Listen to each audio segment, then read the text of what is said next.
जाएगा, that will be a Nike का टिक जैसा U shaped. All three curves are U shaped. Minimum point से, मतलब दोनों का मिनिमम पॉइंट से, यहाँ इसका मिनिमम है, यहाँ इसका मिनिमम है. इसी में अगर आप AFC बनाए, ये वेरिएबल कॉस्ट के, सॉरी वाइट से बनाते हैं, ये एवरेज फिक्स कॉस्ट जो है ये इसके यहां से काटते हुए जाएगा. ट्राई करिएगा, ये थोड़ा सा रॉन्ग है, मैं फिर से बनाता हूं, सॉरी, क्योंकि जगह होना चाहिए था. ये भी इसके मिनिमम पॉइंट से काटते हुए ही जाएगा. रॉन्ग बन रहा है बार बार, I am sorry. Can I make it in a different curve? I think that will be better. लेकिन वही है ना कि AC ABC के बीच से कैसे बता रहा हूं. मान लीजिए ये आपका AC है, ये आपका AVC है. अब आपको AFC बनाना है जो AC को टच नहीं करेगा, पर ये इसके मिनिमम पॉइंट से काटते हुए जाएगा, और यहीं से आपका एक मार्जिनल कॉस्ट आएगा जो दोनों के मिनिमम पॉइंट से काटते हुए जाएगा. मतलब MC और ABC का इंटरसेक्शन पॉइंट से काटते हैं. जी, मतलब AFC और ABC एक ही पॉइंट पे करते रहेंगे MC के साथ. ARMR, not MCAC. रेवेन्यू में है वो. नहीं, वो तो दोनों इक्वल ही है. ARMR का नहीं सर, भूल गए आप. परफेक्ट कॉम्बिनेशन का fall in MR is twice the rate of fall in AR, वो था. MCAC में MC will fall and rise faster than AC. Rate नहीं है कोई. प्राइस द रेट को ARMR अभी आएगा, वो रेवेन्यू में करेंगे. बोलिए, पास कर देंगे? नहीं, ये मार्क नहीं चलेगा, ये वाला गलत है. इसके मिनिमम पॉइंट से काटते हुए जाना होगा. Average fix cost average variable cost के मिनिमम पॉइंट से काटते हुए जाएगा. मार्जिनल कॉस्ट तो काटते हुए जाता है AVC और AC के मिनिमम पॉइंट से. देखिए उसका मिनिमम पॉइंट काट रहे हैं. आप सुनिए, मेरा बात सुनिए, ये ना बनाने का नीड ही नहीं है. बोलिए क्यों? ये तो हम लोग दिखा ही रहे हैं, वो पूछा इसीलिए हम आपको बता रहे हैं. दोनों का जो गैप है वो ये AFC तो दिख ही रहा है, अलग से बनाते ही नहीं हम लोग. एक कर्व में, हम लोग एग्जाम में आया था. एक ही कर्व में बोला है बनाने. AFC भी उसी में. कहा, क्या बोला ऐसा? यार नहीं, AC भी बोला एक ही कर्व में, ऐसे बोला. Show in one curve AC AVC and AFC, ऐसे बोला.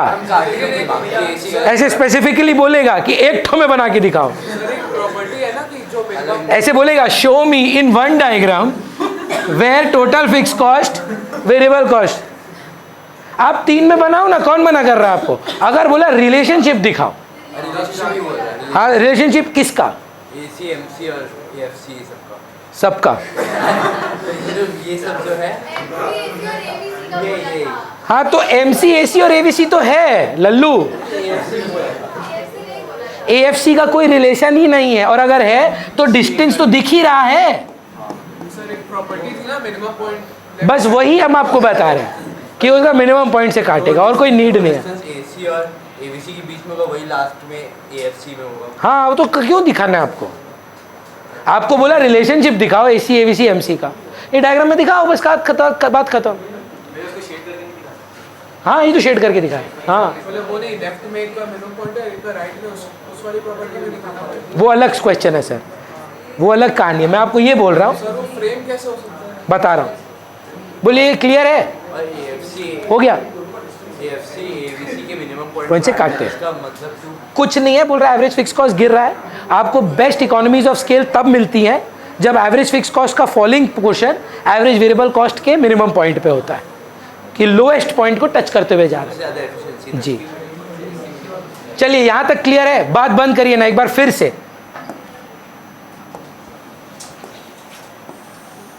Show in one curve specifically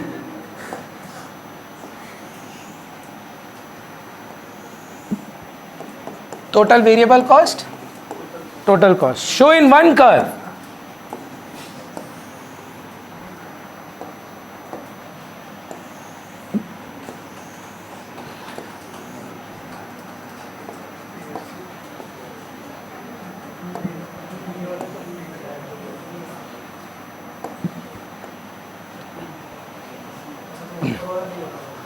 AFC को आप हमेशा प्लीज़ अलग ही दिखाएं, और अगर ऐसे कोई स्पेसिफिक बोल रहे, हम दिखा तो नहीं हैं AFC को,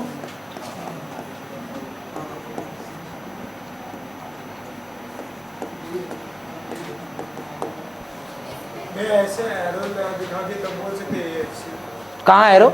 यहाँ पे या लिख देना भाई, एरो कहाँ ही दिखाएगा, नीचे ग्राफ बना के ऐसे लाइन काट यही इधर वापस ले आओ, क्या फ़र्क पड़ता है, चलेगा। Relationship between MC and AC।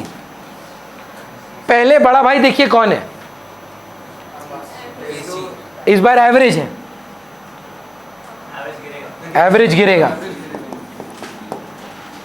फिर MC इक्वल टू AC हो जाता है, वहां मैक्सिमम था, यहां मिनिमम हो जाता है। उसके बाद बड़ा भाई कौन है, Salman is back, AC is rising. ये सेम AVC के लिए भी ट्रू है, सेम जो रिश्ता AC और MC का है, AVC और MC का भी सेम रिलेशनशिप है, चलेगा, कोई दिक्कत।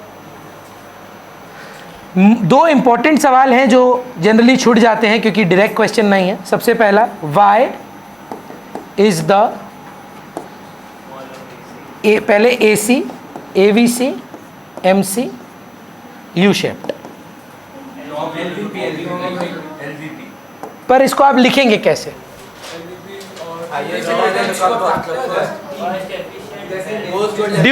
Due to the law of variable proportion, the efficiency of the fixed factor keeps increasing, reaches maximum and then starts to fall.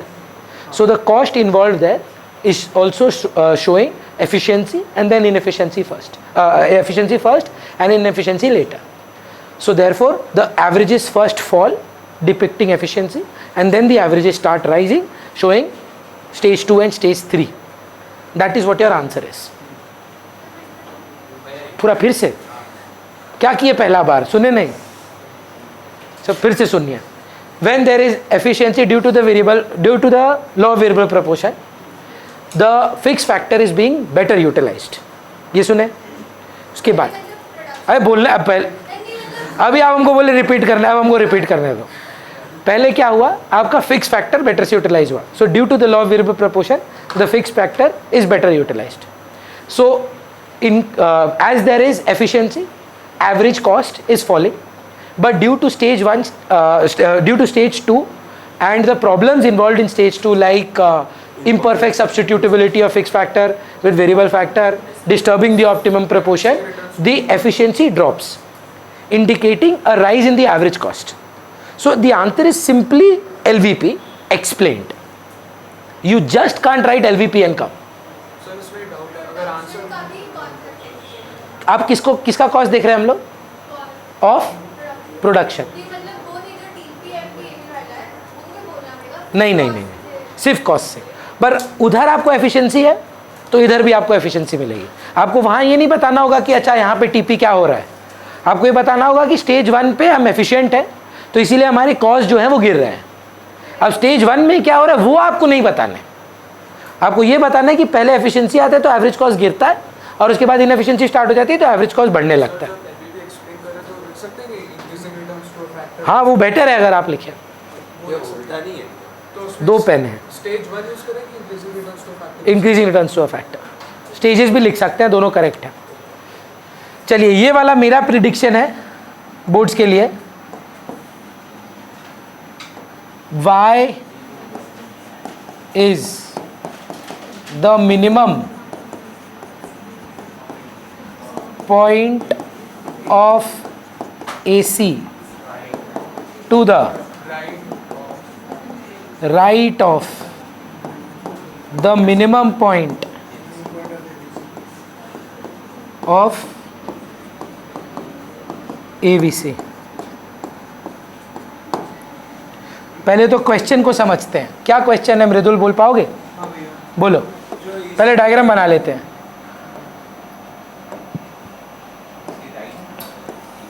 ये सर AC है, ये AVC है, बोल रहा है ये मिनिमम पॉइंट इधर है, ये इसका राइट में क्यों है? क्योंकि एवरेज फिक्स्ड कॉस्ट करते हैं उसमें। बस ये लिख के आओ, because of average fix cost. ये बहुत स्मार्ट आंसर है। Why is it? Because average fix cost, है ना? उसका स्लोप एबीसी का ज्यादा है। is greater than the rise in ABC. Beginning में Starting में तो both are falling. वो लिख बताना होगा। अभिषेक आ जा इधर, But ABC is falling at a greater rate than AC. Due to जल्दी आओ, जल्दी आओ। ABC is falling at a greater rate than AC. जितना भी प्यार से बोले तुम लोग मानेगा ही नहीं। चलिए देखिएगा, बोल रहा है, पहले तो दोनों समेशन है AFC. बोल रहा है, बोलेंगे आप? लीजिए देखिएगा, AC is equal to average fix cost plus average variable cost. Medha, average fix cost initially first half में क्या है? राइज की फॉल? फॉल। कहाँ राइज है? अब गुस्सा आ रहा है भाई, क्यों कर रहे हो यार? मतलब अच्छा लगेगा, हम लाल सोचो जाते जाते बोले अरे खराब खराब बात डांटे, हम बहुत कंट्रोल कर रहे हैं, प्लीज़ मत करो, रिक्वेस्ट कर रहे हैं। Let's not and this in a bad way. हम नहीं चाहते हैं चिल्लाना। आप लोग को अगर नहीं मन कर रहा घर जाओ ना, कितना बार बोले, तो भी आप यहीं बैठे हैं गढ़ बना के, ऐसे पता नहीं क्या हम यहाँ जोक सुना रहे। नहीं पढ़ाई हो रहा है, नहीं मन कर रहा है, क्यों कर रहे हो? दूसरा का भी टाइम खराब कर रहे हो। एवरेज फिक्स कॉस्ट पहले गिर रहा है ना मैम, एवरेज वेरिएबल कॉस्ट पहले फॉल करता है फिर राइज करता है। फर्स्ट पार्ट क्या है? अब उसके बाद second part of average fix cost still falling, but AVC rising. So now understand what happened. Because initially AFC and AVC, ऐसे आप पूछे ना फ्रेम कैसे करना है, initially AVC and AFC both are falling, so therefore summation is also falling. फिर से सुनिए, initially AFC and AVC both are falling. हाँ, पर LVP does not impact average fixed cost, तो आप ये नहीं लिख सकते LVP, because there is no fixed factor change. So you can't use the word LVP in this discussion. So initially AFC falls, AVC falls, so therefore the summation of that AC also falls. Agreed? फिर क्या होता है? AVC starts to rise. However, AFC is still falling. However, AFC is still falling. However, AFC still falling. Greater than the rise in AFC. And बोलिए तो चिराग, क्या बोले आप? The fall in the AFC is greater than the Fall in AFC is greater than the rise in ABC. than rise in AVC. Thus AC also falls. Therefore, AC continues to fall. However, फिर क्या होता है? At the point, कुछ point नाम देके at this point. However, gradually, at point whatever you want to say, what happens? The fall in AFC is just equal to the rise in ABC. और कुछ बोलिए, मतलब डायरेक्टली राइज पे जाना है हमको। अच्छा, the rise in ABC is greater than The rise in AVC nullifies, counteracts the fall is greater than the fall in AFC, making the average cost to rise. AC to rise. पहले ABC में फर्क आता है तब AC में फर्क आता है। जी, ये but directly average fix cost लिख के नहीं आ सकते हैं आप, पूरा एक्सप्लेन करना होगा तभी ये आंसर राइट है। कॉस्ट में ज़्यादा से ज़्यादा दो ही इनडायरेक्ट क्वेश्चंस हैं। Why is the average cost U shaped, which is actually direct question, and this point. Otherwise there is just relationships, definitions and sums. Sums I am not tackling right now, I am hoping कि आप sums घर पे practice कर रहे हैं। In case you think that sums you need a class, then will discuss some maybe tomorrow और something, या वो कर सकते हैं। I can make a video for you tonight only on the numericals का फॉर्मूलाज। हाँ macro का तो देखिए कल डील होगा ही, नेशनल इनकम और थ्योरी ऑफ इनकम एम्प्लॉयमेंट में। एक दिन पहले हम नहीं सजेस्ट करेंगे कि आप लोग सारे बच्चे आएँ, जिनको नीड हो आप आएँ अगर ज़रूरत लगे, पर बाकी घर पे ही पढ़ें। ऐसा तो है नहीं कि इलास्टिसिटी आपको पता ही नहीं है क्या क्या है। इलास्टिसिटी पे सम है, कंज्यूमर इक्विलिब्रियम पे MUX वाले सम्स आ सकते हैं, कॉस्ट, रेवेन्यू और प्रोडक्शन, है ना। तो मेन चीज़ अगर आप देखें तो सम्स है मैक्रो में। 6 मार्क्स का नेशनल इनकम का एक सम है जो आप कल डील करेंगे, और 6 मार्क्स का 3 से 4 mark maximum theory of income and employment पे सम होगा। मल्टीप्लायर का भी हो सकता है या इक्वेशन पे जो सम है हमारा उस पर, वो सम नहीं आता उस पर generally. Rises, upward arrow,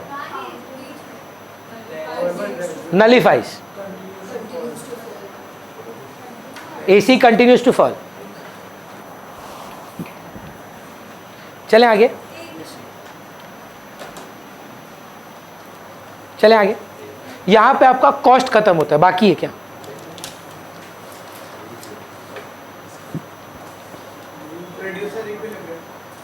revenue करके we'll do producer equilibrium, then we just have market equilibrium left। forms of market आप बोल रहे हैं, आप टैकल कर लेंगे। हाँ, समेशन ऑफ MC TVC होता है, ये है formula. Change in TC, change in TVC both is equal to MC, but summation MC is only equal to TVC। TVC marginal cost is only for variable cost, fix cost तो change ही नहीं होता है। तो जब आप add करेंगे आपको सिर्फ वेरिएबल कॉस्ट ही आएगा, उसमें एडिशनली आप फिक्स कॉस्ट ऐड करेंगे। TFC plus summation of MC equals to TC। indirectly TVC plus TFC is equal to TC। चलिए, I think cost one of the most difficult topics है, diagram oriented है, समझने का बात है। I hope आप इसको बढ़िया से टैकल कर रहे हैं। कौन सा? वेरिएबल कॉस्ट जो T वाले भी सब है, और वो लेकिन जो एवरेज वाला वो ओरिजिन से स्टार्ट होता है। नहीं, देखिए अब T वाला एक ही है जो ओरिजिन से स्टार्ट होता है।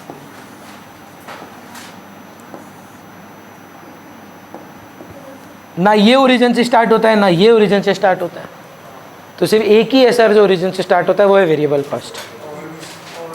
TR जो है वो बस ओरिजिन से स्टार्ट होता है। और मार्जिनल कॉस्ट भी नहीं होता। कैसे सर? जीरो पे तो हो ही नहीं सकता, वो तो यू शेप्ड है, कोई चांस ही नहीं है। कोई भी यू शेप्ड का ओरिजिन से स्टार्ट नहीं हो सकता। इनफैक्ट टोटल यूटिलिटी भी आप मत स्टार्ट करिए 0 से, 1 से स्टार्ट करिए, क्योंकि 0 पे तो 0 है पर मार्जिनल नहीं प्लॉट कर पाएंगे आप, अनडिफाइंड हो जाएगा। टोटल प्रोडक्ट को भी आप 0 से मत स्टार्ट करिए, 1 से स्टार्ट करें। सिर्फ यहाँ टोटल वेरिएबल कॉस्ट और टोटल रेवेन्यू, इनको आप ओरिजिन से स्टार्ट कर लीजिए। चलिए आगे बढ़ते हैं रेवेन्यू पे।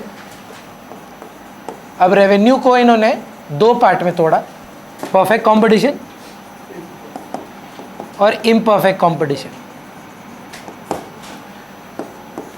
दोनों के 3 पार्ट किए। उन्होंने बोला TR, AR, MR equal to price, TR, AR equal to price और MR।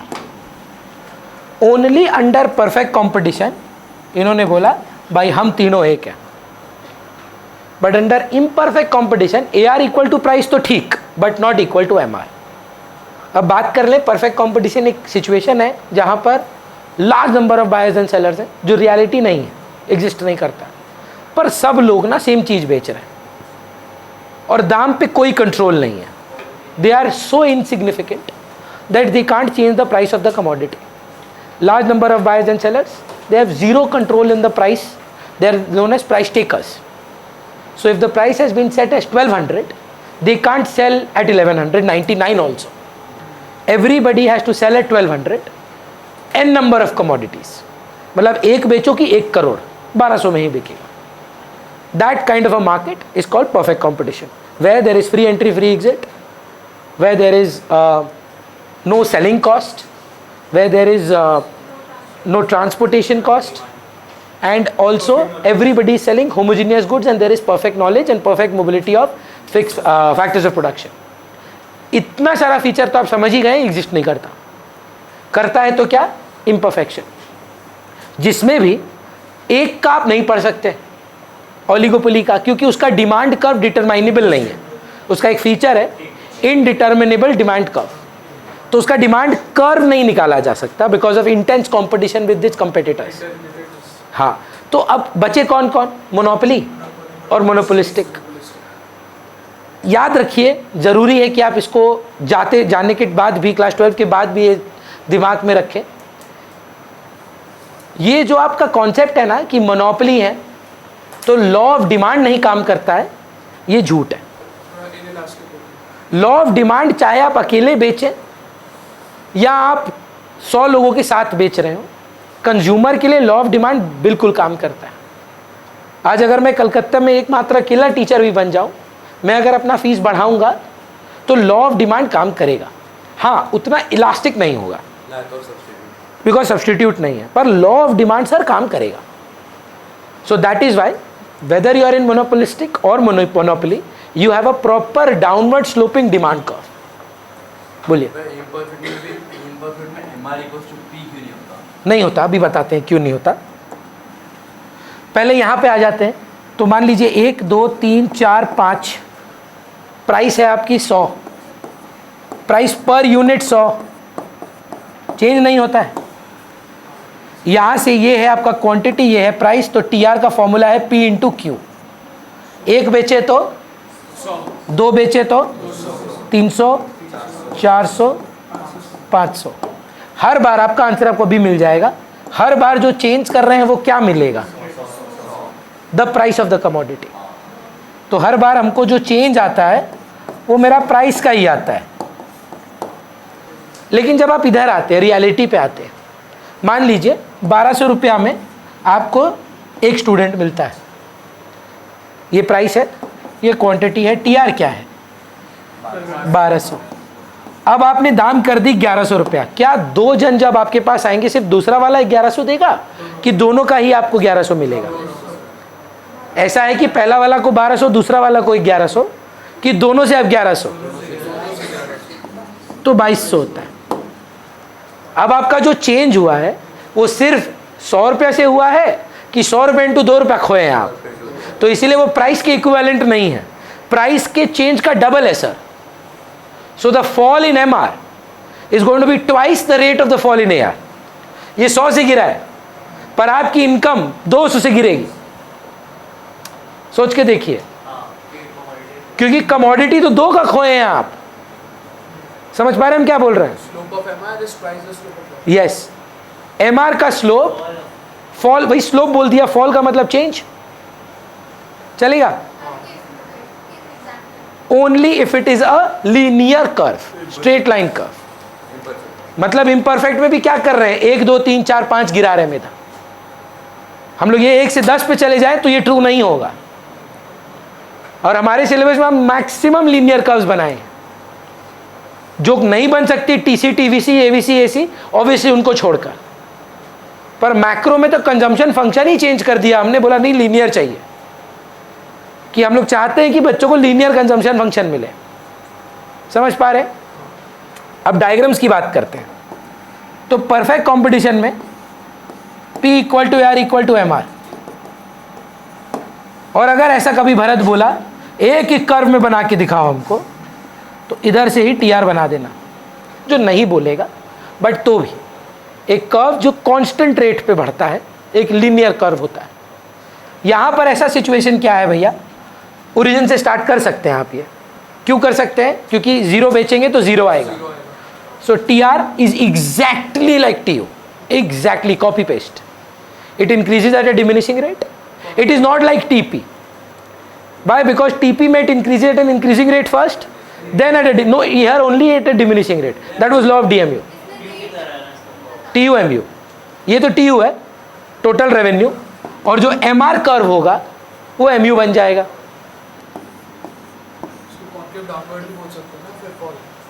किसको? TR को कॉन्केव डाउनवर्ड.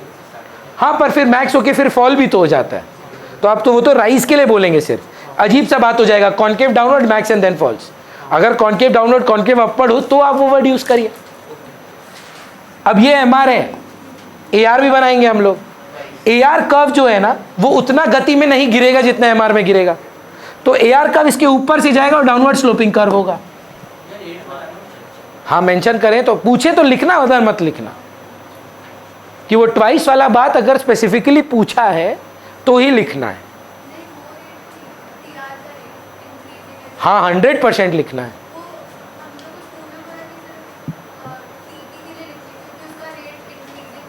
आप रिलेशनशिप कैसे एक्सप्लेन करेंगे टीयू एमयू का? When TU is increasing MU is, तो what does that mean?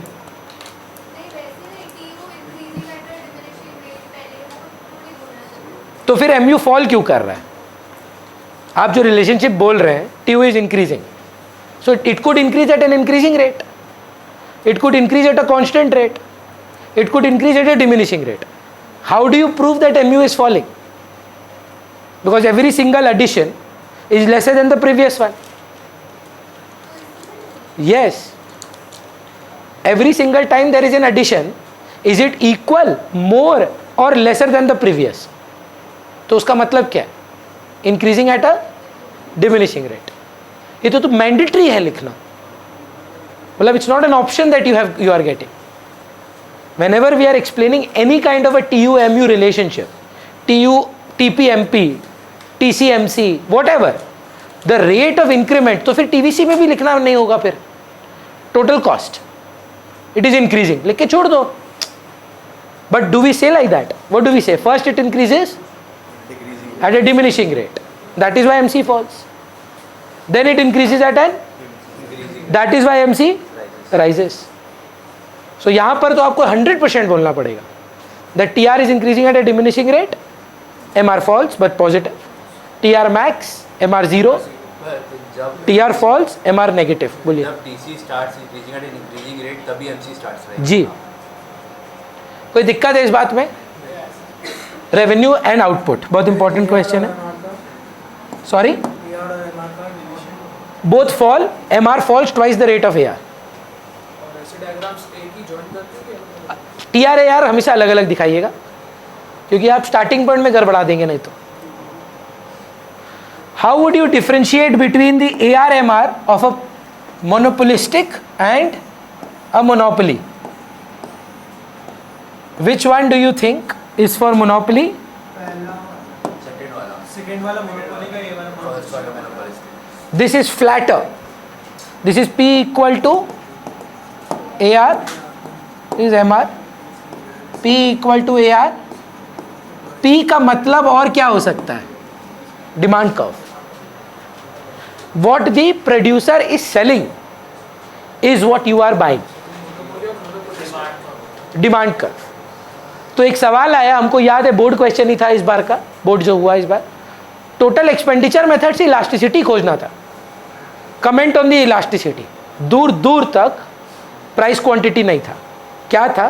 Price total revenue. बच्चा को समझ ही नहीं आया क्या करें. अब total revenue for a producer is total expenditure. जो मैं कमा रहा हूं वही तो आपका खर्चा है. बोला प्राइस बड़ा है, टोटल एक्सपेंडिचर बड़ा है, क्वांटिटी निकालना ही नहीं है. कैसे? 1000 से 1200 है. 10 से 12. नो ब्रो, क्वांटिटी निकालना पड़ता. परसेंटेज चेंज TR और P का कैसे ले लिए? परसेंटेज मेथड में क्या मतलब निशा हो गया है. कैसे? क्योंकि पॉजिटिव है ना, रिलेशन इज पॉजिटिव. जो आप 20% का लॉजिक लगाए ना सर, वो प्राइस TR का नहीं होता है, वो प्राइस और क्वांटिटी का होता है. इतना इच्छा था तो क्वांटिटी निकालिए. 1000 बाय 10 100 120. यहाँ से आएगा 20%, 20%. लेफ्ट वाला मोनोपोली का है. यही तो टोटल एक्सपेंडिचर है ना. हम अब उसका मन कर रहा है, हम क्या करें बोलो. मार दे क्या उसको हम? कैसे तुम्हारा मन किया। जब प्राइस और टीआर दे ही दिया, कमेंट ऑन इलास्टिसिटी है, एमआर ऐसा क्यों है पूरा? स्टीप है, पैरेलल नहीं है। अगर आपको ये लग रहा है स्टीप क्यों है, क्योंकि इलास्टिसिटी उतना हाई नहीं है। सो चेंज जो है ना वो मिलता नहीं है कुछ खास उसको। It's very similar to the मतलब एवरेज रेवेन्यू का price. So he doesn't get a lot of changes in the marginal revenue because that he doesn't generate a lot of change. Inelastic है वापस से बताइए monopoly का कौन सा? जो स्टीपर है, ये डिमांड कर्व है, डिमांड कर्व इन इलास्टिक है जिसका, तो वो मोनोपोली हो गया। अवेलेबिलिटी ऑफ सब्सटीट्यूट एक पॉइंट था, मोनोपोली में सब्सटीट्यूट है कि नहीं है, मोनोपोली में नहीं है सर। तो वो इनके लिए इलास्टिक हो गया। और मोनोपोलिस्टिक में सब्सटीट्यूट एक फीचर है। अगर फॉर्म्स ऑफ मार्केट पढ़े हैं, availability of substitute is a point in monopoly और मोनोपोलिस्टिक, सॉरी, तो वहाँ सब्सटीट्यूट अवेलेबल है इसलिए फ्लैट है, सब्सटीट्यूट अवेलेबल नहीं है इसीलिए स्टीप है। अगर स्लोप स्टीप होएगा, मतलब कर्व स्टीप होएगा, तो वो इलास्टिक होता है कि इनइलास्टिक। स्टीप तो इनइलास्टिक, इलास्टिक। क्लियर है, श्योर है। चलिए अब आते हैं मेन चैप्टर पे, which is producer equilibrium. So producer equilibrium के दो चैप्टर है। सबसे पहला है टीसीटीआर अप्रोच और एमसीएमआर अप्रोच, जहाँ पे प्रोड्यूसर इक्विलिब्रियम है, और उसके बाद आता है डिटर्मिनेशन ऑफ आउटपुट। तो first we will do the TC TR approach.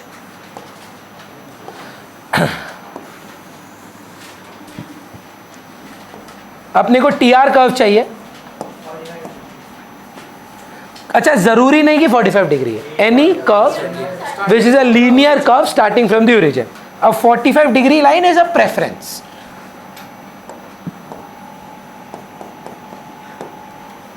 चलेगा। अब बनाएंगे हम लोग total cost curve. Total cost curve का first point, we will not start from the origin because we have a fixed cost, we will start from the Y axis. ये जो आप देख रहे हैं area,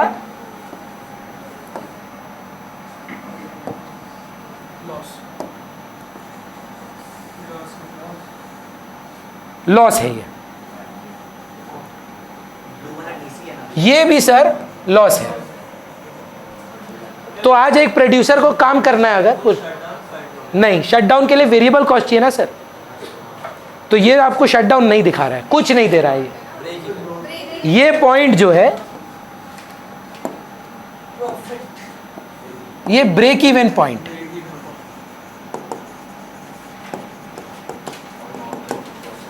also known as the firm is earning normal profits. So if you are a producer, you are looking somewhere between here and here.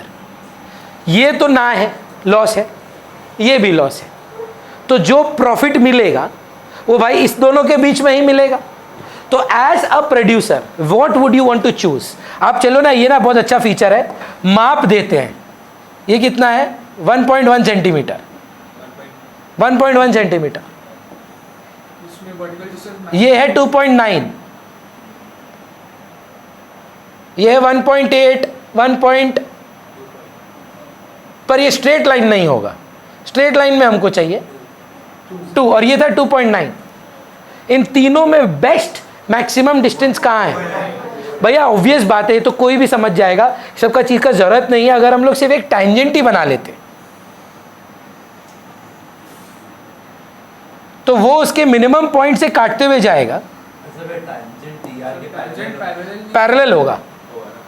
Parallel नहीं बनाए हैं क्या हम? टीआर से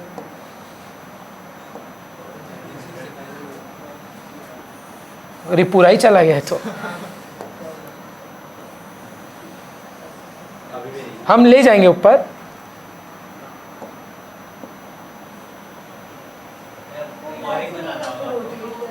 ये ठीक है, अब सही है, अब सही है। इसको चेंज कर देते हैं फिर।